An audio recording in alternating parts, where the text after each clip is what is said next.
Bienvenidos entonces a esta segunda clase sobre el libro del Éxodo. Y quiero contarles antes de empezar algo que a mí me llama mucho la atención estudiando esto. Cuando estábamos estudiando el libro del Génesis, veíamos cómo Dios iba preparando las cosas para que Jacob y su familia, o sea, Israel y sus 11 hijos, porque el número 12 ya estaba, entraran a Egipto y se salvaran de esa gran hambruna que estaba ocasionando problemas en toda el área. Y entonces nosotros vamos preparando, nos vamos dando cuenta cómo Dios va preparando el camino durante décadas. Difícil para el pobre José, que tuvo que pasar situaciones muy complicadas cuando fue vendido por sus hermanos, cuando fue engañado, cuando fue puesto en la cárcel luego sin culpa de nada, pero luego también vemos cómo Dios lo va levantando hasta que pone a José en una posición de preeminencia que permite que pueda abrirle las puertas de Egipto a toda la familia de su padre, y sus hermanos le tienen que de alguna manera rendir pleitesía, que era lo que era el sueño que había tenido José y que lo había enojado tanto a sus hermanos 40 años atrás. Entonces, cuando estudiamos el Génesis, veíamos cómo Dios va preparando las cosas a lo largo de los años. Por supuesto, las va preparando a través de momentos difíciles que le hizo pasar a José, que nos hace pasar a todos, no que nos hace pasar, que permite que pasemos, por supuesto con un objetivo, siempre el de fortalecernos, siempre el de construirnos, pero después también vemos como en un determinado momento Dios interviene y levanta a la persona y la pone donde Él quiere que esté. Así sucedió con José. Y ahora sucede con Moisés 450 años después. Porque, o 500 años después, más o menos, ¿no? Estamos dando números aproximados. Cuando vemos a ese mismo pueblo que entró de la mano de José, ahora ya cautivo en Egipto, porque había crecido tanto que los egipcios lo rodearon, le pusieron un muro, dijeron: muchachos, ustedes están acá nada más. Los hicieron trabajar fabricando los ladrillos para las grandes construcciones que hacían los egipcios. Y entonces vemos a través del dolor que empieza a sufrir ese pueblo cómo aparece un hombre, un líder, que también nace del dolor, porque definitivamente él nació con una condena a muerte. Porque todos los hijos varones de los judíos, el faraón había mandado que fuesen muertos para evitar que el pueblo siga creciendo. O sea, miren, la verdad, bien dramática la decisión. Y Moisés nace en Egipto justo en ese momento. Entonces, nació de un problema. Dios lo rescata de ese problema, lo lleva de manera milagrosa a que se eduque en el palacio de Faraón, siendo un condenado a muerte por ser hijo de israelitas.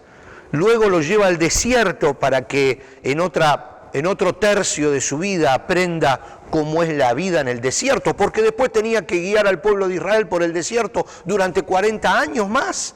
Dios lo sabía, Moisés no lo sabía eso. Entonces, primero lo instruye en palacio para que sepa cómo gobernar, para que sepa cómo dirigir al pueblo, para que sepa cómo implantar justicia. Lo educa donde se educaron todos los gobernantes egipcios importantes de la época. Egipcio era una de las naciones más importantes de la tierra. Luego lo manda al desierto para que aprenda el otro lado de la moneda, y después recién lo utiliza para sacar al pueblo de Israel de la esclavitud en Egipto. Entonces vemos, así como vimos en Egipto, Dios usando circunstancias para fortalecer a una persona que Él quiere usar. Aquí lo vemos también en la vida de Moisés.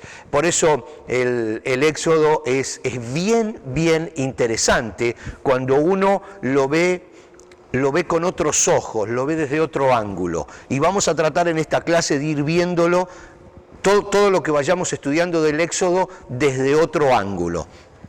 Entonces vamos a empezar hoy más o menos donde dejamos la clase pasada, que es con el problema concreto que le está causando el pueblo de Israel a los egipcios.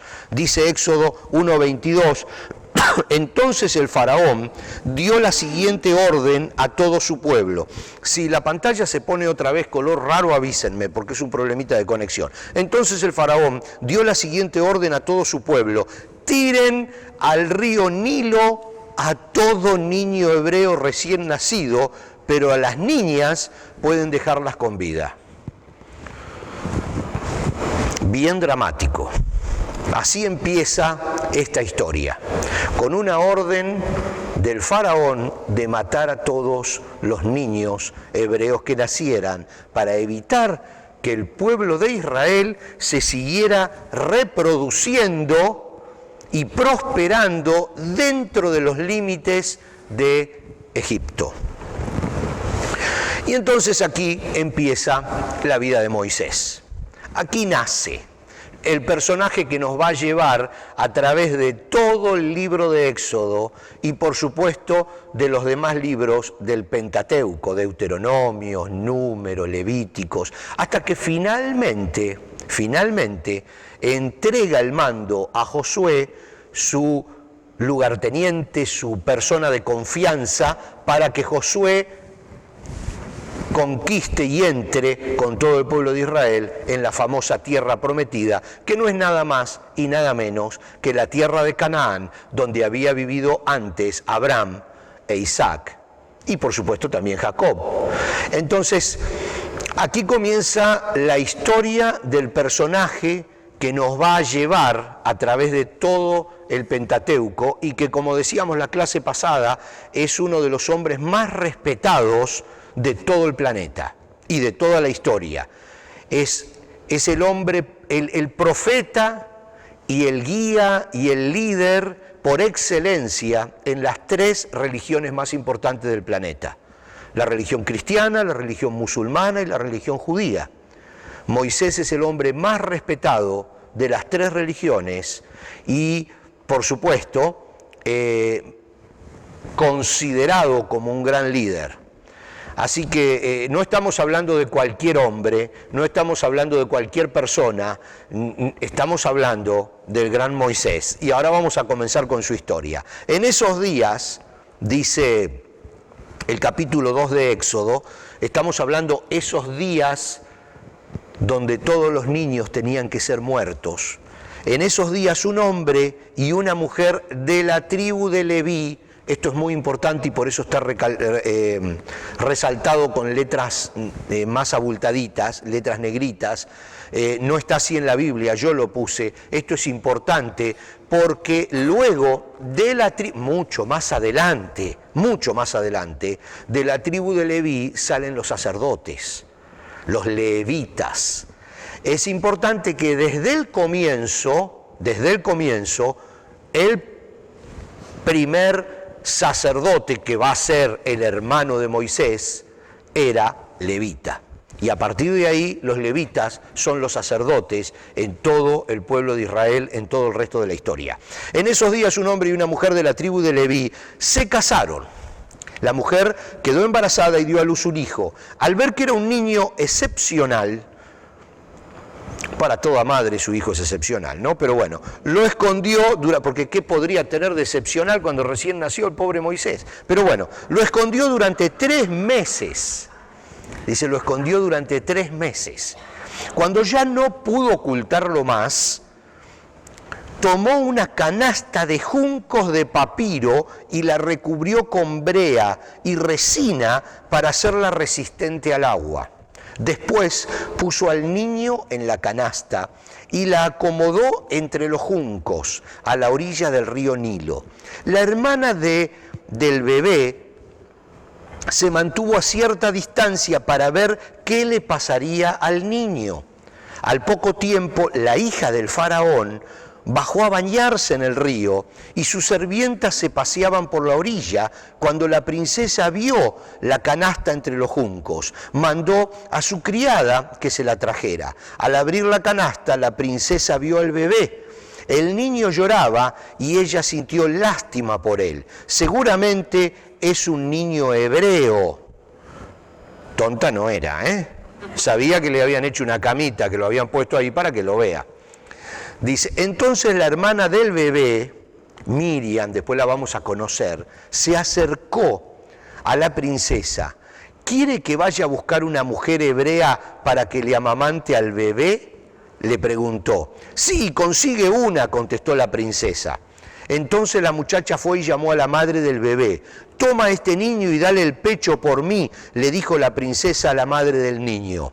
Te pagaré por tu ayuda. Así que la mujer se fue con el bebé a su casa y lo amamantó. Años más tarde, cuando el niño creció, ella se lo devolvió a la hija del faraón, quien lo educó como a su propio hijo y lo llamó Moisés, pues explicó, lo saqué del agua.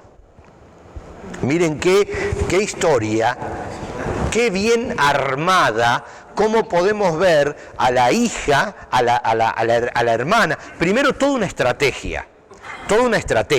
O sea, no es que como... La Biblia es clarísima como lo relata. Después, claro, son todas las historias de la escuela dominical donde nos cuentan que el niño navegó por las corrientes del Nilo y que llegó a los pies de la princesa que se estaba bañando. La Biblia es bien clarita. Lo dejó allí porque sabía que la princesa iba y la hermana se escondió a esperar que la princesa llegara. Evidentemente al niño no lo podían ocultar porque lloraba mucho. Entonces lloraba el niño cuando estaba ahí. La princesa lo escucha, la hermana de Moisés, que es un poquito más grande, pero seguramente sería un adolescente, se acerca a la princesa y le dice, qué lindo niño, sí, yo te consigo una mujer hebrea que lo cuide. Y va y se lo devuelve a la madre. Y la princesa le paga a la madre todavía para que cuide al hijo. Cuando el hijo es grande, el hijo es entrenado en el liderazgo en el palacio del faraón.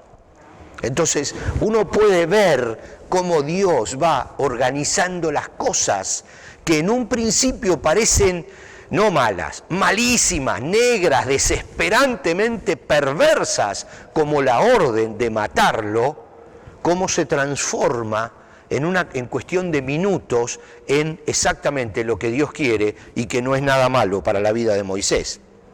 Sus padres. Vamos a hablar un poquitito de sus padres.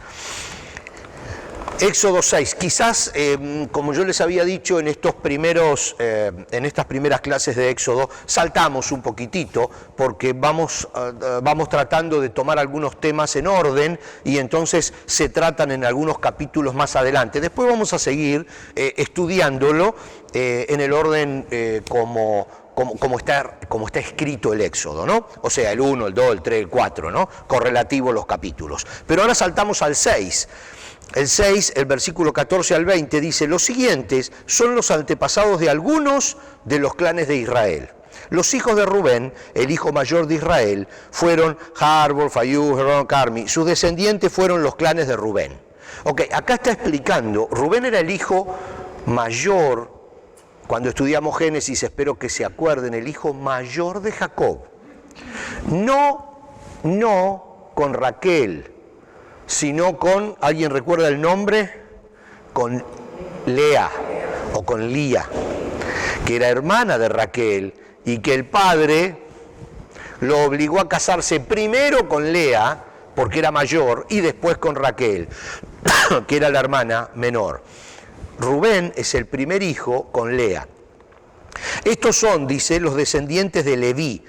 Acá saltamos, por supuesto, algunos pasajes, ¿no? Estos son los descendientes de Leví, tal como aparecen con los registros de familia. Los hijos de Leví fueron Gersón, Coat y Merari. Leví vivió hasta los 137 años. Entre los descendientes de Coat se encontraba Amram, Isar, Hebrón y Uziel. Coat vivió hasta los 133 años. Los siguientes son los clanes de los levitas, tal como aparecen en los registros de familia. Amram hijo de Coat, que acabamos de verlo, se casó con Jocabel, hermana de su padre. Y ella dio a luz 2 hijos, Aarón y Moisés. Amram vivió hasta los 137 años también. O sea que los padres de Moisés son Amram, descendiente de Coat, descendiente de Leví, que se casó con Jocabel. Son los padres de Moisés. Vamos a ver sus hermanos. Números 26. Aquí no solo que avanzamos, sino que hasta saltamos del libro. Números 26. Dice, la esposa de Amram se llamaba Jocabet. Ella también era descendiente de Leví, nacida entre los levitas en la tierra de Egipto. Amram y Jocabel eran los padres de Aarón, Moisés y su hermana Miriam. Aquí en el libro de Números nosotros vemos la familia completa. No se detalla en el libro de Éxodo, por eso tuvimos que saltarnos Éxodo y encontrar la familia completa recién en el libro de Números. Pero aquí vemos a Aarón, Moisés y Miriam. ¿Quién es esa hermana que relata el capítulo 2 de Éxodo, que se escondió entre los arbustos esperando que la princesa encontrara a su hermanito menor? Era Miriam. ¿Quién fue el primer sacerdote de Israel? Aarón. Ustedes vamos a estudiar más adelante que Moisés tenía algún problema, quizás tartamudeaba, no podía expresarse con mucha facilidad, pero Aarón era un muy buen conferencista. Entonces cuando Dios lo llama a Moisés, Moisés le dice, Señor, pero yo no puedo hablar, tartamudeo.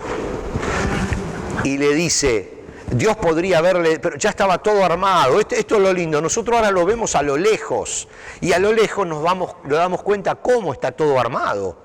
Pero en ese momento, cómo se van dando las cosas para que se arme de esa manera. Fíjense que Moisés le dice a Dios que lo está llamando, que desde el primer momento tiene una relación con Dios muy, muy particular, muy, muy amistosa. Le dice, Señor, dice, yo tartamudeo, necesito a alguien que hable por mí. Y entonces Dios lo autoriza a que llame a alguien que hable por él. ¿Quién es ese alguien? Aarón.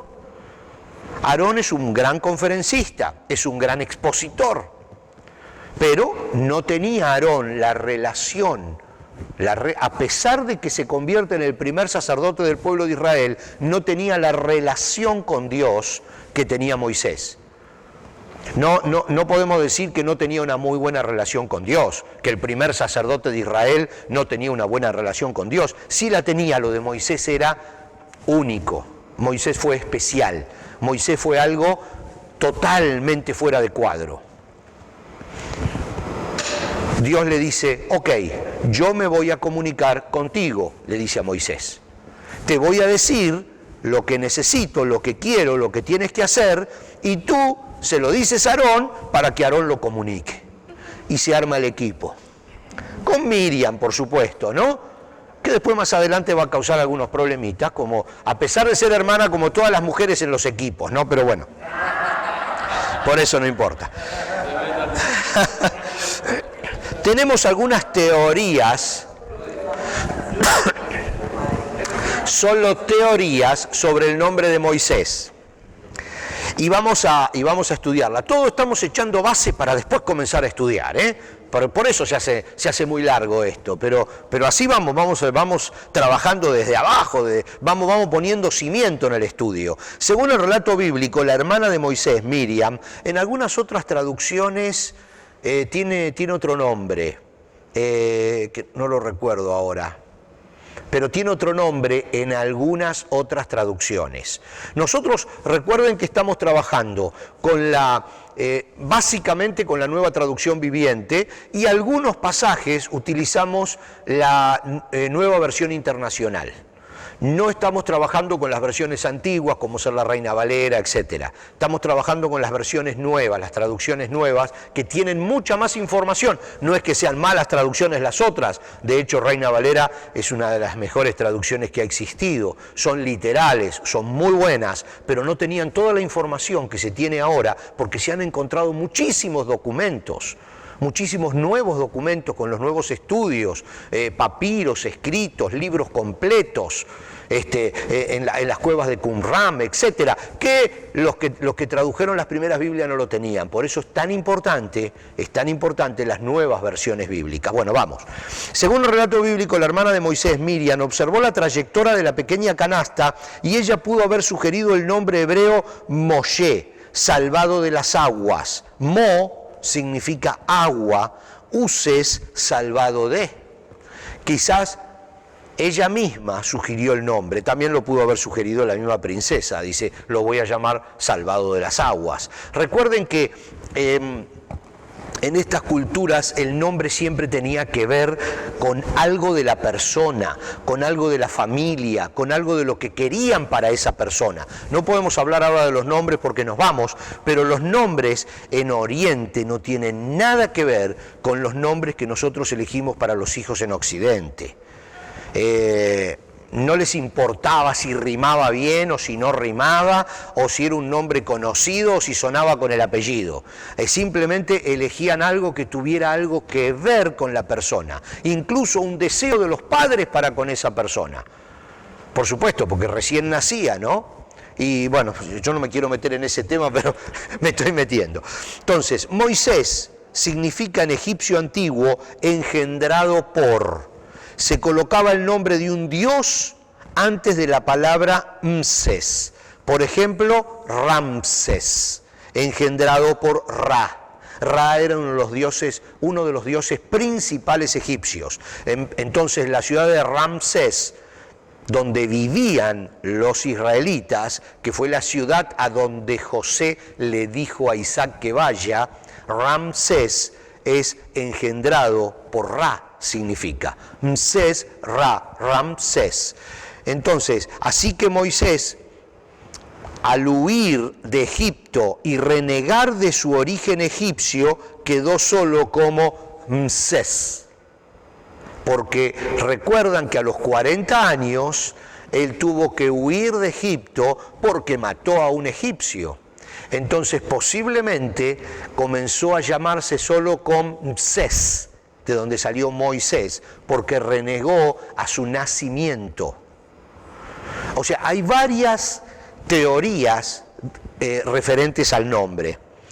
Mucho no nos importa, pero el Talmud, lo estudiamos solo para dar base. El Talmud, ustedes recuerdan que la clase pasada explicamos qué era el Talmud. Jocabed, tía paterna y esposa del levita hebreo Amram, esto lo dice el Talmud, dio a luz un hijo varón al que llamó Iecutiel y le mantuvo escondido durante 3 meses. Cuando no pudo mantenerlo oculto durante más tiempo, pues existía transitoriamente un mandato real de dar muerte a los varones hebreos recién nacidos, en lugar de entregarlo a los soldados egipcios, lo colocó a la deriva del Nilo en una pequeña cesta embadurnada con barro en su interior y brea en el exterior para hacerla impermeable. Esto dice el Talmud. La hija del faraón, llamada Batía, descubrió al bebé, lo adoptó como su hijo y lo llamó Moisés, que significa salvado de las aguas. Una leyenda, también escrita en el Talmud, sobre Moisés dice, cuenta la tradición oral recopilada en la Mishnah, ya hablamos de la Mishnah en la clase pasada, espero que lo recuerden, que a la edad de 3 años Moisés estaba sentado a la mesa junto a sus abuelos adoptivos, el faraón y su esposa, la princesa Batía y los ministros. Moisés bajó del regazo de Batía y caminó hacia el rey, levantó su corona y la colocó sobre su propia cabeza. Uno de los consejeros del faraón, Bilam, exclamó que se trataba de una acción profética y que Moisés le arrebataría el trono. Por tal motivo, otro ministro sugirió una prueba, sugiriendo que si se colocase enfrente del niño un diamante y un carbón ardiente, dice, se podría determinar su verdadera astucia. Moisés agarró el carbón ardiente y lo llevó a su boca. Como resultado, se quemó los labios y la lengua. De ahí en más, le fue dificultoso hablar, una característica que está mencionada en la Torá. Todo esto son leyendas, no necesariamente son así, pero están recopiladas por el sistema que se usaba de ir diciéndose las cosas generación tras generación tras generación. Oralmente se mantenía lo que se llama la tradición. Evidentemente, Moisés tenía un problema al hablar. Hay una leyenda que dice que ese problema se dio porque quisieron probar si el niño de alguna manera iba a arrebatarle la corona a Faraón, que nunca lo hizo, porque las intenciones de Moisés jamás fueron esas y la de Dios tampoco era esa, era simplemente sacar al pueblo de Israel de Egipto. Pero ahí se da todo como una especie de explicación con forma de leyenda de por qué Moisés no podía hablar bien. Bueno, eso era como una especie de nota de color, ¿no?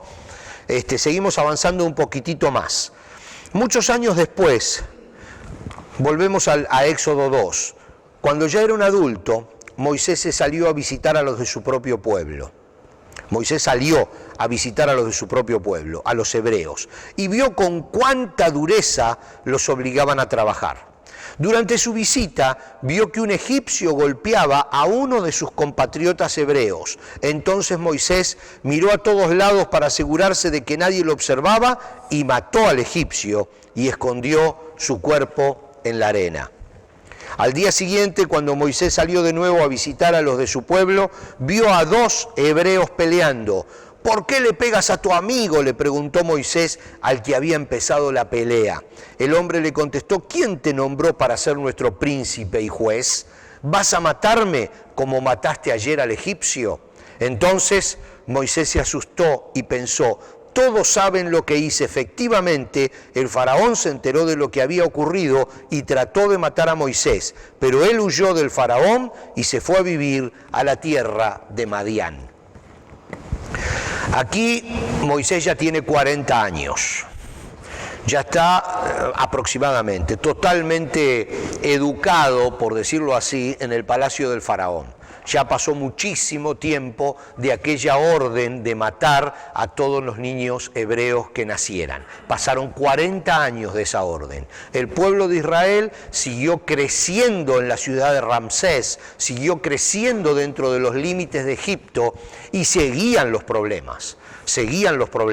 Moisés sale del palacio a caminar por la ciudad y encuentra cómo los mismos egipcios estaban maltratando a su pueblo. Moisés sabía perfectamente que era hebreo.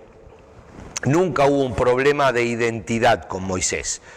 Y evidentemente era un hombre de armas tomar. Así que directamente mató al egipcio que estaba torturando, pegándole, maltratando a ese hebreo o a esos hebreos. Lo escondió, pero eso se supo. Eso se supo en el pueblo y se supo también en la casa real. Por lo tanto, vamos a dejar aquí Moisés, y esto es una introducción, Moisés tiene que huir. Y ahí viene la segunda parte de su vida. Tiene que huir a Madián.